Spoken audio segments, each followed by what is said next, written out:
Manchi Pusthakam YouTube channel that has been working towards creating awareness about the India's recent past and also the present by introducing authors and their books of national importance and importance to our common memory. We have introduced about 350 titles so far, both direct and indirect. Indirect means some of them are recorded videos. Most of them are live discussions like what we are having today. Manchi Pusthakam is an idea that came up during the pandemic, like other many good ideas, only to discuss the books. I think this is one of the purely dedicated channel for introducing the books. So far we have dedicated book readers of 11,000 members as subscribers to our channel, though the reach is beyond that, as you know. Today, dear friends, we are going to mark the observance of Bhagat Singh's death anniversary by introducing a book titled Inqulab, Bhagat Singh on Religion and Revolution, that has been edited by Professor S. Irfan Habibji. S. Irfan Habibji is noted historian of science and particularly science of the medieval India. He has been associated with the National Institute of Science, Technology and Development Studies, as well as he chaired the Abul Kalam Azad chair at National Institute of Education, Planning and Administration. He wrote this book in 2018. I think it has been translated into various regional vernacular languages. And also formally on behalf of Telangana Publications, we requested our editor, Irfan Habib Saab, to grant us permission to bring it in Telugu. As and the theme and title is very contextual. And for me, Bhagat Singh is the first ever Indian Marxist in the true sense. So, knowingly or unknowingly, we are also part of we are part of the work, revealing or unrevealed. Because we could see Bhagat Singh as a martyr for a cause. To that extent, we are only focusing on his inspirational aspect of the leadership, not as ideological contribution what he has done through his writings, through pen name, by his name himself, and his opinions and commentary on the day-to-day politics of that contemporary India, against which he fought. So this, for last a decade or so, there's a good work commendable work has been done by various authors and researchers like Irfan Saab and Chamanlal ji to bring out a comprehensive revolutionary persona of Bhagat Singh before the nation, eyes of the nation. So in that context, I thought it would be appropriate tribute to appropriate way of paying tribute to discuss this book, and I requested Irfan Saab to accept my request, and he is kind enough to come share the dais on our YouTube. And also I requested our old associate in terms of Manchi Pusthakam, Korlapati Garu. He is kind enough to share the dais and steer the discussion on the YouTube channel on various books whenever we requested him. He will be, as he said, instead of being presiding over the session, he will be part of the discussion. So with these few words, I hand over the session to Korlapati Garu to initiate the discussion. This will be, the event will be over by 6:50 or so around, so that we can have 5:50. Sorry, 5:50. Sorry, yeah, sorry. Yeah, Korlapati Garu. Yes. Yeah, thank you, Viray Garu. Good evening, Habib sir and other Good evening, sir. Good evening. Audience. At the outset, I would like to thank Manchi Pusthakam for giving me this wonderful opportunity to share the dais with Professor S. Irfan Habib sir for this introductory talk on a rare book compiled on Bhagat Singh by himself. As Virya Garu has already introduced Professor Habib sir as a historian of science, he is also a widely published author and, of course, a public intellectual. Professor Habib sir had done a wonderful work in bringing out a new book on Bhagat Singh with articles that were not, say, familiar to the non-Hindi speaking people of India. See, here we have seen hundreds of books on Bhagat Singh, and we have been reading Bhagat Singh's articles and Bhagat Singh's contributions in various languages. But there were some articles that are still left behind with Hindi-speaking people only, and not they were not brought to the other. They were not brought. They were not translated and brought to the other languages of India. And a few of such articles have been found and have been collected and have been, say, translated into English. And now that Professor Irfan Habib sir has included them all into this book that is going to be introduced today, namely Inqulab, Bhagat Singh on religion and revolution. So this is to be appreciated and applauded for the pains undertook by Professor Habib sir. See, not only just say collecting them and bringing them, Professor Habib sir had written an authenticated and well viewed say introduction to this work, wherein he had say brought out some new findings about say Bhagat Singh. Professor Habib sir he says that Bhagat Singh just mere extolling him as a martyr is not enough. In fact, Bhagat Singh had viewed say a different India after independence. I am reminded of many people say compare say Bhagat Singh with the Italian unification leader, namely Garibaldi. But I would like to say call him. He is just not only Garibaldi, but he is the Italian unification visualizer. Joseph Mazzini is also there in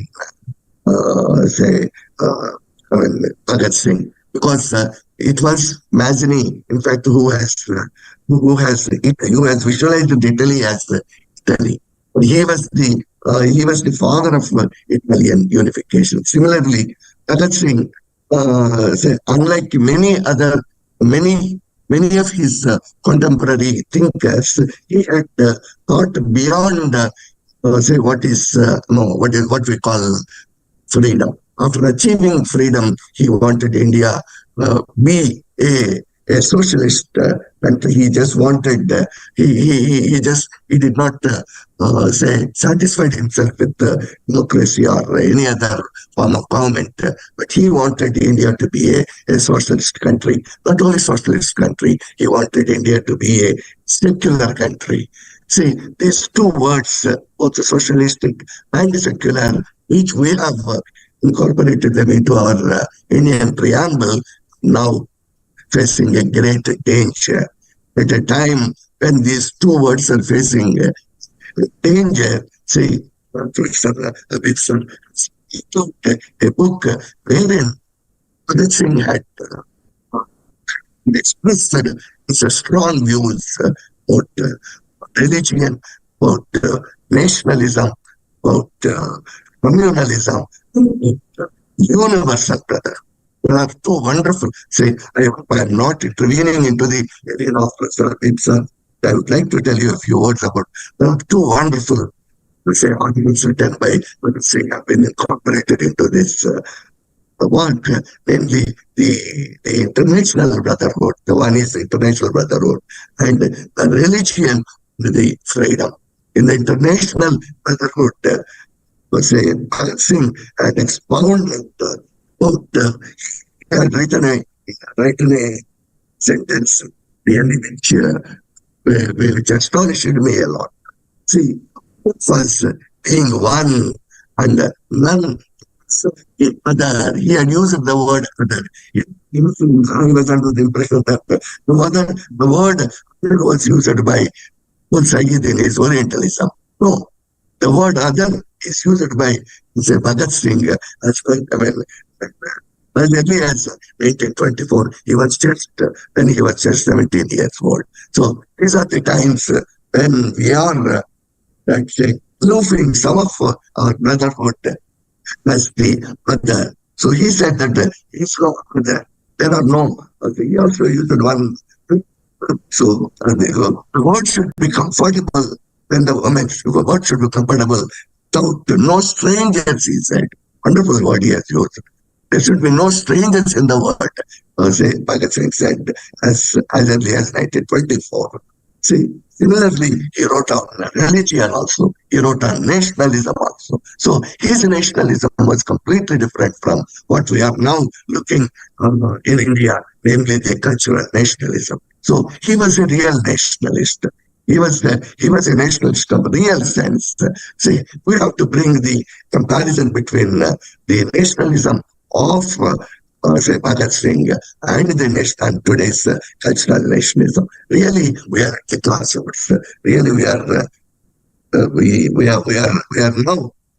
Say, we need, say, Bhagat Singh and his say, thoughts to be pondered over, be discussed over, and to be made relevant to the present day India.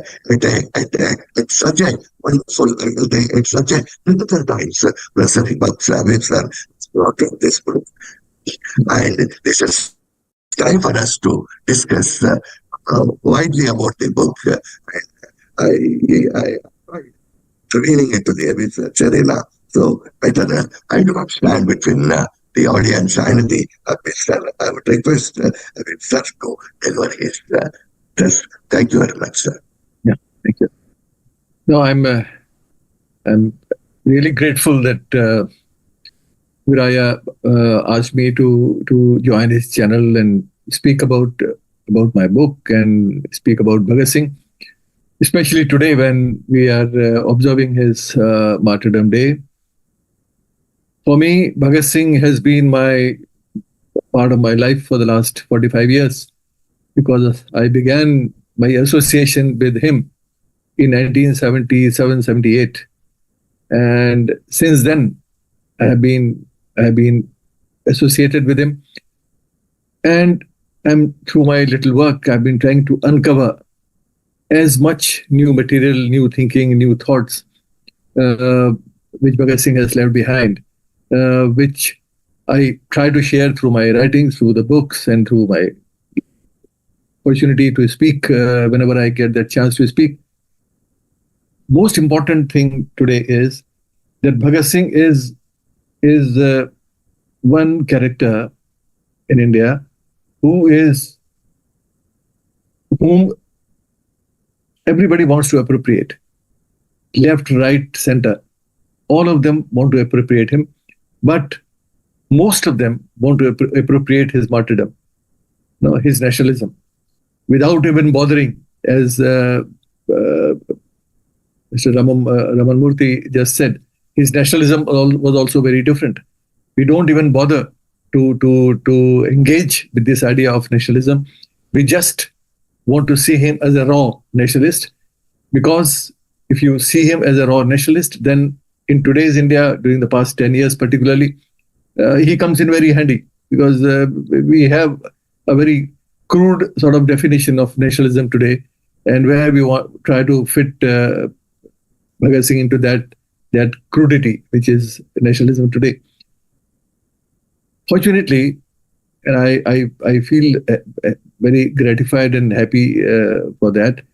The little work which I have been doing for the last couple of years, and others like Mr. Chaman Lal and other young people, Bhagat Singh has been reinstated as a thinker, as a philosopher, as an intellectual, and not just a shaheed, which we used to know Bhagat Singh as.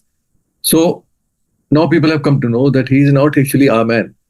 Most of the right-wing people know that he is not actually their man, so better keep some distance. So I have at least seen it, that they don't talk about him so much as they used to talk about him earlier, because they realize that he is a man who actually stands on a different pedestal altogether. He is not their man. Why he is not their man? That I have explained in my work, in my writings, wherever I get a chance to speak. And I will just say a few things why he is not their man, why he is not, why he doesn't belong to the regressive ideology, regressive people who most of the time believe in looking backwards and not forward. Because Bhagat Singh was one of those progressive people who openly, categorically said in his writings, particularly in his most profound essay called "Why Am I an Atheist," that we need to question everything. We need to question our inheritance. Question whatever you have inherited from your past. Don't accept anything without questioning. So this is something so scientific, which is so essential today. And I will emphasize on this because this is so relevant in the world we are living in today.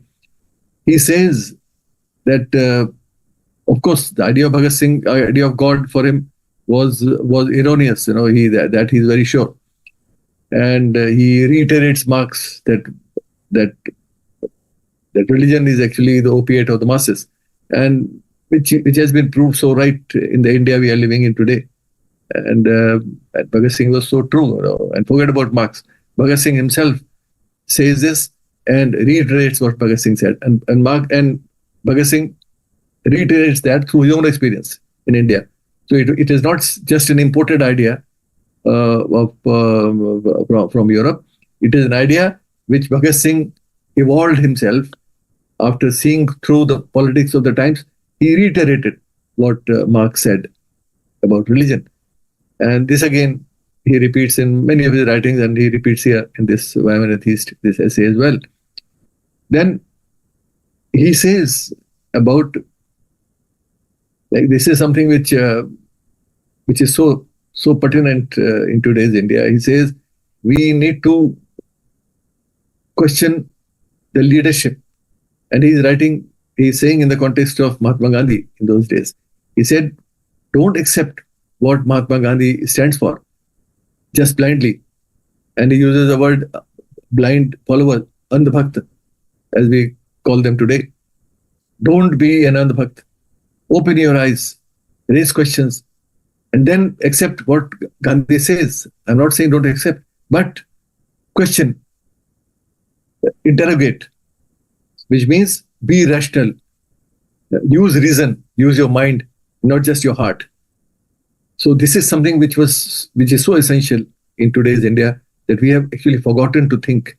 We have become almost blind followers of a particular ideology, of a particular individual, without even bothering what he stands for, where he is leading us to. So we don't just bother. Bhagat Singh leaves behind this message to us, that please question everything which you inherit, which you see. Use your brain, use your mind, be rational. So this is a message which we find in Why Am I an Atheist.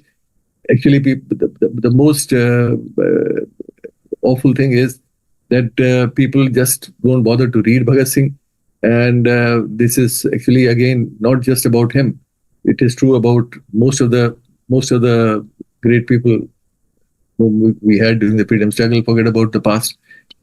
Even Subhash Chandra Bose, even Nehru, who is talked about so much today. People don't even bother to read what he left behind, because these were people who wrote so much. And Bhagat Singh was one of those people who left behind a very profound intellectual legacy in a career of just 8 or 9 years, because he left us in 1920 at the age of 23 and few months. So somebody who was so young and who was so mature in his understanding that he could think of Vishwa Bandhuta, world brotherhood, at the age of 17, as you just heard from Mr. Ramanamurthy. And he could write, he could visualize an India or a world where there will be no stranger. Like whole idea of Vasudev Kutumbakam, and he starts with this Vasudev Kutumbakam, which we saw during the G20. Everywhere, all walls were pasted with Vasudev Kutumbakam without even knowing what is actually the meaning of this expression. And Bhagat Singh explains this in 1924 at the age of 17. So if you want to understand, if you want to really believe what Bhagat Singh stood for, then I think you need to read him. But the issue is that we don't care to read. And this book is particularly aimed at the idea that let us introduce Bhagat Singh to people in simple language, in a language where English reading public all over India could read. It need to be translated into other languages. Some people have taken it up. And my own understanding is that we cannot understand Bhagat Singh till we read him. Because he is not one of those, like I give this example often, that it was not only Bhagat Singh. Today's Shahadat Divas, Martyrs Day, is not only for Bhagat Singh, it is for Sukhdev as well as Rajguru. But we talk about Bhagat Singh more than them. They also gave their life. They were also Shaheeds. And there lies the difference. Because if you talk about Rajguru, you can talk in 5 minutes. There is nothing. He was a brave man who sacrificed his life for the country, which we respect. Similarly, Sukhdev was little better, because he still wrote few letters and few things here and there, but nothing more than that. But Bhagat Singh was somebody who was a philosopher, who was a thinker, who was an ideologue, who had a vision. Because if you go into the life of Bhagat Singh, and this I say quite often, and most of the people in the country are not aware that Bhagat Singh came from a background. Why Bhagat Singh became Bhagat Singh the way he became? It was so smooth for him to be so profound at such a young age. If you look at his family, his inheritance, his uncle Ajit Singh was a Gadar revolutionary who was someone who led the first ever farmers' protest in Punjab and in the country, organized farmers' protest. Sporadic protests happened maybe elsewhere as well, but there was an organized protest against the British, against the high-handedness of the British as far as the rights of the farmers are concerned. Founded Bharat Mata Society.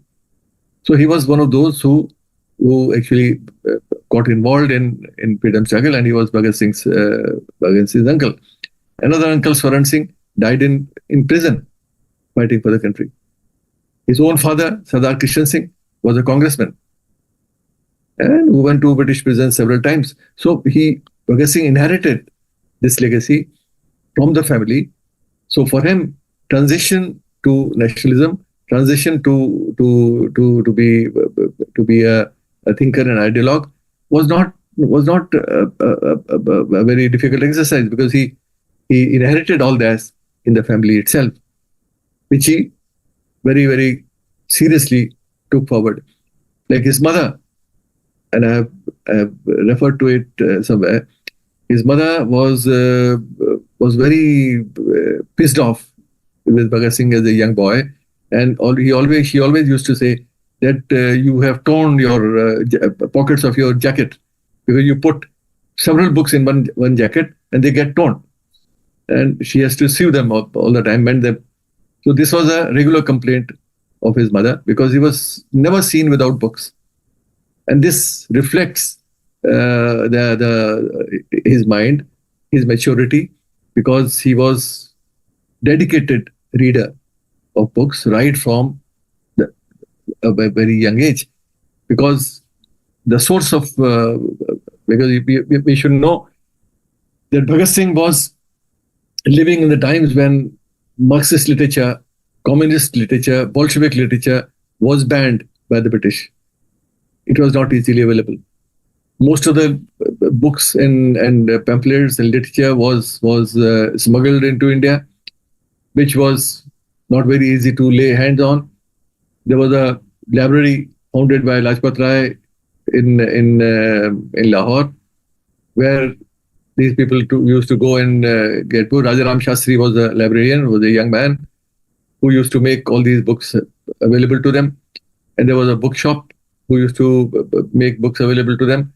So these, in these times, which were very difficult times, finding a book was so difficult. Still, the urge to read and understand the world, that led him to find books. His prison diary is reflective of the range of books he read. Not only books on economics and history, books on poetry, English poetry, books on Urdu poetry, books on sociology. So it will give you an idea the range of Bhagat Singh's reading habits, what all he read. Another thing which I have noticed, and I have written about it, that if you see his writings before he goes into the prison and writings after. 1928 is the most productive year, when he wrote a lot as a journalist. And I'm saying this as a journalist because we also need to know that Bhagat Singh began his career not only as a young revolutionary, a youth leader, but also as a young journalist. He was involved with Kirti. Kirti was a little magazine which was brought out from Amritsar by Kirti Kisan Party. And Bhagat Singh remained involved with it briefly on editorial board. And that's where he wrote most of his very serious articles, 4-5 pages each, which began with politics and religion, on untouchability, on communalism and the role of the press, on student and politics, and all such issues which are so relevant even today. So this is something which Bhagat Singh tried to do as a young man, and this is a sort of training he got as a journalist. Later on, he also wrote for Ganeshankar Vidyarthi in Pratap. Ganeshankar Vidyarthi was another very, very prominent congressman, left-wing congressman, who actually patronized Bhagat Singh when he was there in 1925 in Kanpur, and where he got introduced to most of the revolutionary like Chandrasekhar Azad and Shiv Varma and many others. So this is something which we find that Bhagat Singh was involved in reading and understanding the world through the writings of European thinkers, Indian writers, economists, poets, historians, all sorts of. So that's the why. So if you see the writings, as I said, in this Kirti magazine, and then you compare them with the writings in prison, where 2 years the time we spent in reading lots of serious stuff, you can see how serious, how mature his understanding becomes. Because Why I'm an Atheist was written there. He wrote in a very, very serious introduction to a book of English poetry by Lala Ram Saran Das, who was a Ghadar Party revolutionary, a senior revolutionary of earlier generation. And third was a pamphlet, an appeal he wrote, and this was actually the last thing he wrote, I think a month before he was hanged. It was 3rd February or 6th February 1931, where it's an appeal to the youth. And all three are reflective of the reading list, if you see in the prison diary, the literature he read. All that is reflected in the maturity of these three writings. So that is how Bhagat Singh evolved. A man who was dynamic in his thinking, a man who began as a believer. He himself says that I was a practicing believer. I used to chant Gayatri Mantra. I was born in Arya Samaji family. His grandfather was an Arya Samaji. His father was an Arya Samaji, a very unusual family. In Punjab, a Sikh Arya Samaji family. You will not find many. So he belonged to that sort of family. But he evolved through his reading, and then went away from the understanding of the inheritance he got from his family, from his grandfather, from his father, from his uncle, from his mother. All of them were believers. And Bhagat Singh grew up as a believer. And this is how the literature, the thinking, the philosophy, the books he read, all of them took him away from that world. So this is something which he appealed to the young, that please read, apply your mind, try to understand the world after reading. Don't follow what others tell you. Don't follow what you inherit. Try to understand the world yourself. Devise a thinking for yourself, because that is the only way to understand or to create a new world. You can't create a new world unless you read, unless you demolish the old. This was actually a difference he tries to see. He wrote one very interesting piece on comparing two young leaders of the Congress party. And those two young leaders were Subhash Chandra Bose and Jawaharlal Nehru. And I'm raising this because here he says very clearly that, and he admired both of them, but he's trying to make a distinction between them. He said in this article, he says that Bose was actually a romantic, somebody who had some belief, some faith in our culture, in our tradition, and he was a reformist. He didn't want to really bring about a radical change. One may agree or disagree. I don't fully agree here with him. But this is the sort of view he had. Then he brings in Nehru and says that Nehru is a Yugantkari. Nehru is a revolutionary. He wants to demolish the structure, the existing structure, and create a new one. So the young people in Punjab should follow Jawaharlal Nehru. So this was his view in 1928. I don't know whether he would have continued with that view even later. But in 1920s, he had this sort of opinion where he wanted a change in this country, where a new world is created by demolishing the old. And this question he raises again and again. He raised in 1924 also, in that piece which was talked about earlier on Vish Bandhuta. He said that I don't believe that anybody today can create a new world, because we are so scared. We are so scared to demolish something old. We have no courage to demolish anything new. And till we do that, we cannot create a new world. a new world can be created only on the ruins of the demolished old world. So this is a very difficult task, which most of the people can't carry out. That's why I am not very hopeful. He writes somewhere that I don't see, because I don't see people gathering courage to demolish the old world and build a new one. So when he's comparing both Bose and Nehru, he's trying to raise again the same point, that Nehru is seen as someone who can take this step forward of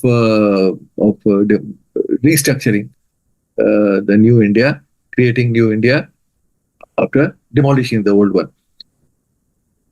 Another thing which I think we need to recollect and remember and learn from Bhagat Singh in today's India is his faith in scientific temper and rational thinking. This he raises in his article on Why I'm an Atheist, as well as other writings also. And this is something which brings Nehru and Bhagat Singh together, because Nehru was very fond of Bhagat Singh, which is reflected in his autobiography and his so many other writings. And other than other Congress leaders, senior ones, he was the one who shared lots of things in terms of Bhagat Singh's thinking, his belief in socialist system, his faith in Bolshevik ideology. Bhagat Singh was seriously impacted by that. Nehru again had some direction towards that. I don't know why he didn't go very far, but at that time, when Bhagat Singh is around in the 20s, there was a clear indication that Nehru had some sort of a impact of Bolshevism, was sympathetic to the idea of Bolshevik ideals, which he followed also after independence to some extent. So this is something which brought them together and had some empathy for each other. And that's why Bhagat Singh wrote also very sympathetically about Jawaharlal Nehru. Nehru also wrote very sympathetically in his comments here and there. And I'm saying this because these questions are raised quite often in today's India, and we need to know what exactly were the relations between Bhagat Singh and even Gandhi and Nehru and so many others. When we do that, we also need to find out another interesting and relevant idea which Bhagat Singh left behind, which is so relevant even now today, is the whole idea of gender justice. He talks about equality of gender, and he raises that in many of his writings, comments here and there. And this is in 1920s.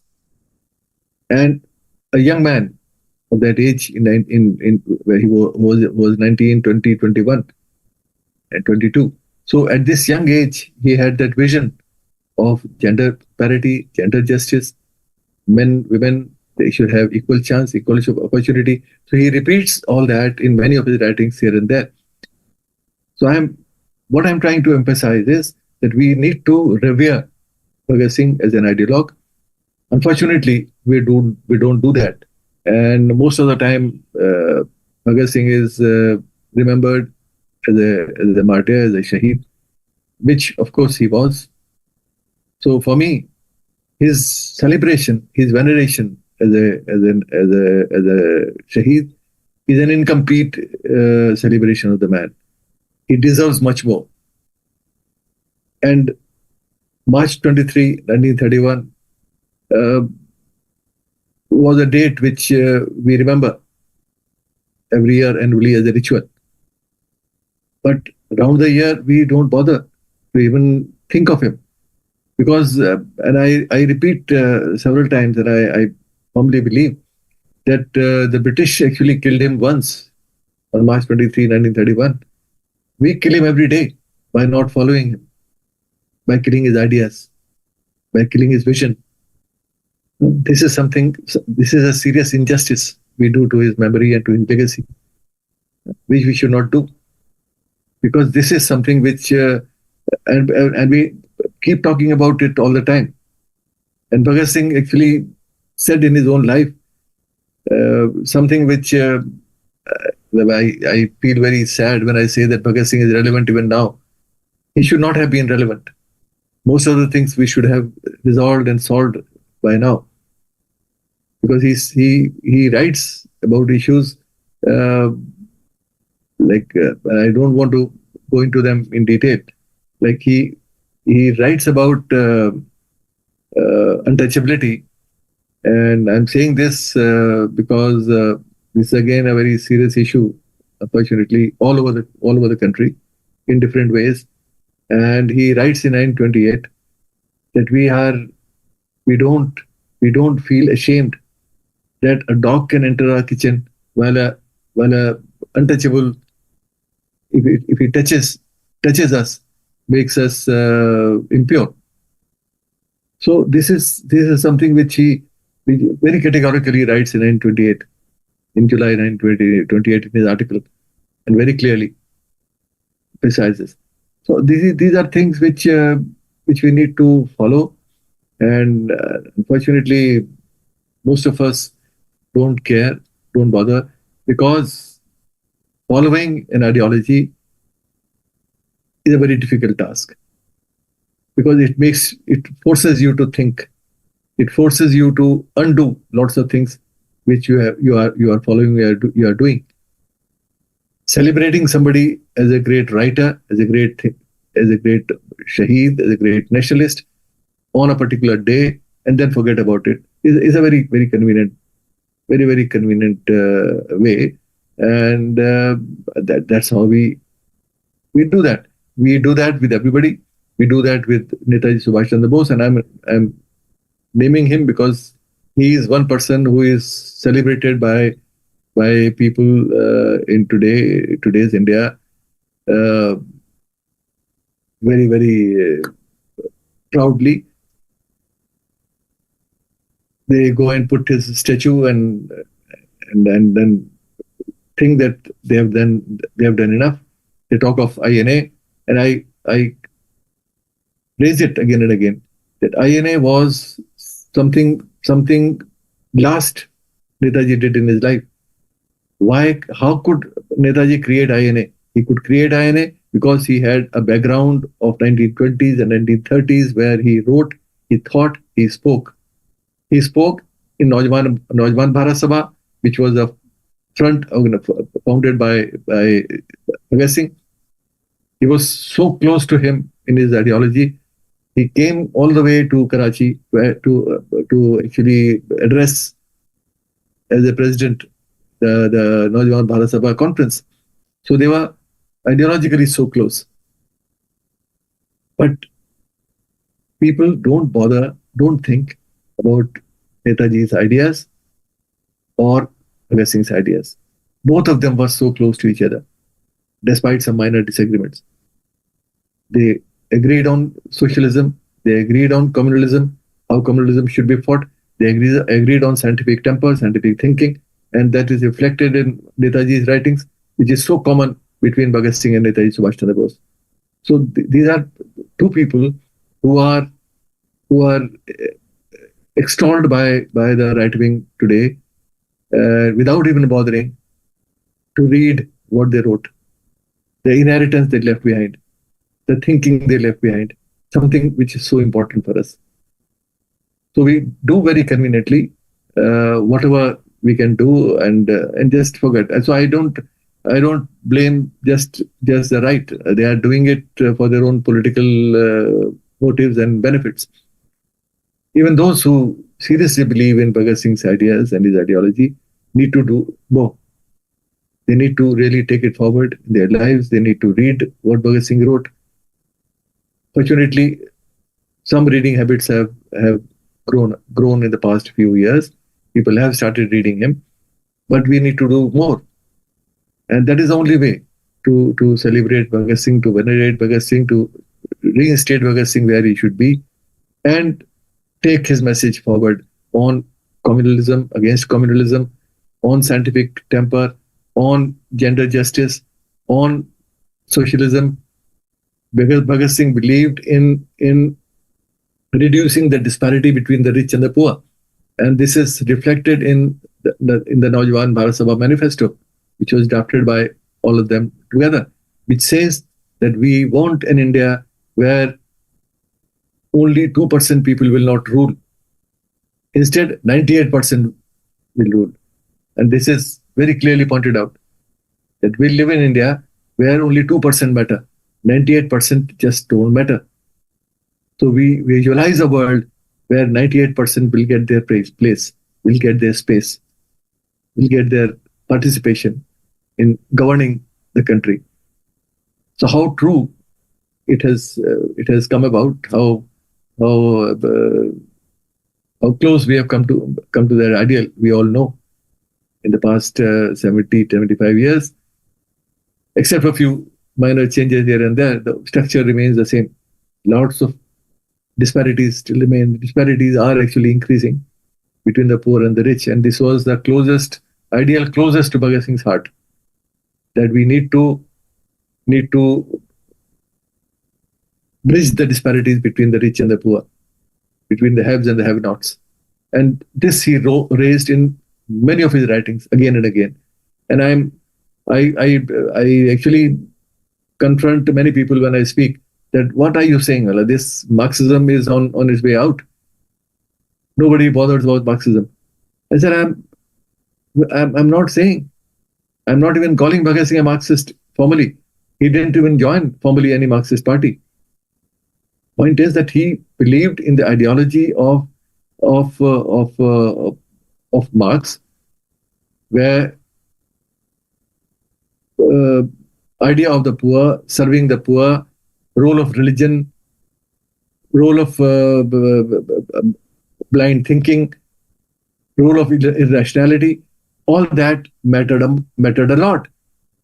And all those issues actually exist even now.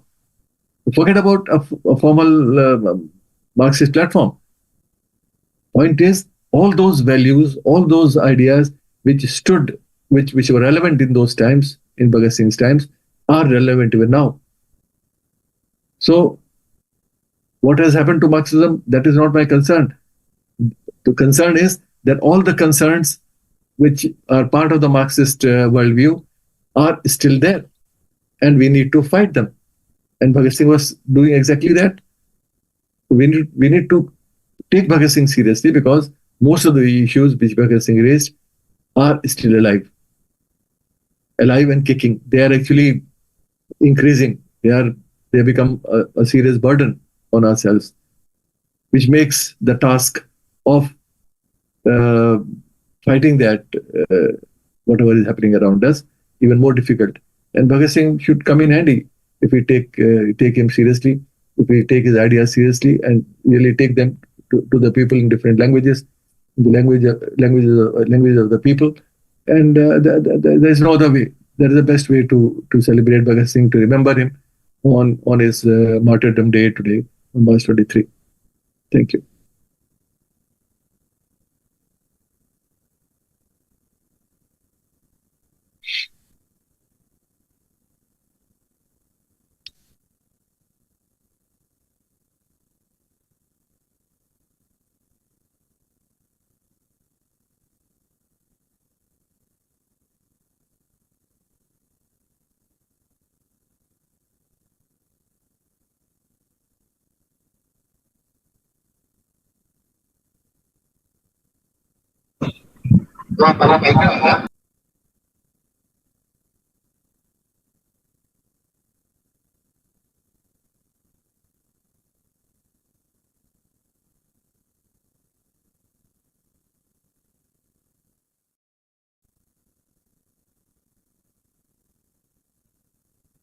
Thank you.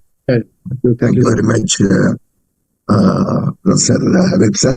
Yeah, thank you so much. You spoke extensively in a very short time. Yeah, Covered almost all the.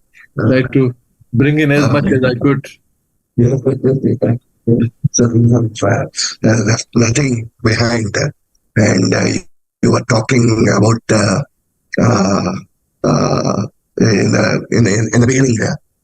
You were very clear that he does not belong to the regressive people of today. Okay, and the need of say Bhagat Singh is there when he said that the need of the need of the questioning is there very much today. When he spoke about Mahatma Gandhi, do not follow Mahatma Gandhi, question him, ask him, and you try to find out say the real truth, what is truth and what is not.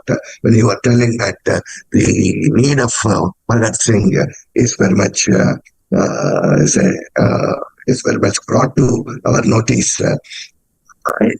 So he was not just a martyr. And when you said that, say just venerating Bhagat Singh as just mere a martyr is incomplete. So that word incomplete was wonderful. Say expression. Yes, but he was beyond. Say a martyr. He was a thinker. He was a scholar. He was a great visionary. So all this, unless you bring all these things together, say you can't find a complete Bhagat Singh. When you use it that just mere venerating him as martyr is incomplete, it was so touching to our hearts. And when you spoke about book reading, particularly before he went to the prison and after going into the prison, there is a lot of difference in his reading. And when you spoke about his anecdote of his mother say spoiling him for tearing his pockets, keeping the books in his this thing. And he was particularly, we could understood that how dynamic say Bhagat Singh was when you are talking. Dynamic in his thoughts, dynamic in keep changing his views, dynamic in his keep changing his views towards the progress. He was so dynamic. He kept on changing his views, and he even say, I remember Bhagat Singh was telling that. Say his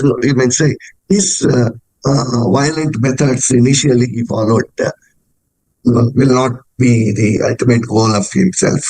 He was thinking in terms of mob mobilization is very much needed. This individual, the so-called terrorist activities, so he followed, he declined by himself at the end. Okay, so all these dynamics you have brought out. And I'm reminded, particularly the thing the difference, the article written by Singh choosing say Nehru between Nehru and Bose is quite interesting. But at the end, finding Bhagat Singh ideology more nearer to say Bose is also quite thought-provoking. Personally, I feel maybe I may be differing from you. But, I personally feel that say Bhagat Singh preferring say Nehru over Bose might have been continued. Had he might have been continued had he because I find some say dictatorial attitudes, if not racist attitudes, but dictatorial attitudes were there in Bose. And that is the reason why nowadays say Bose is being snatched away by those people who are really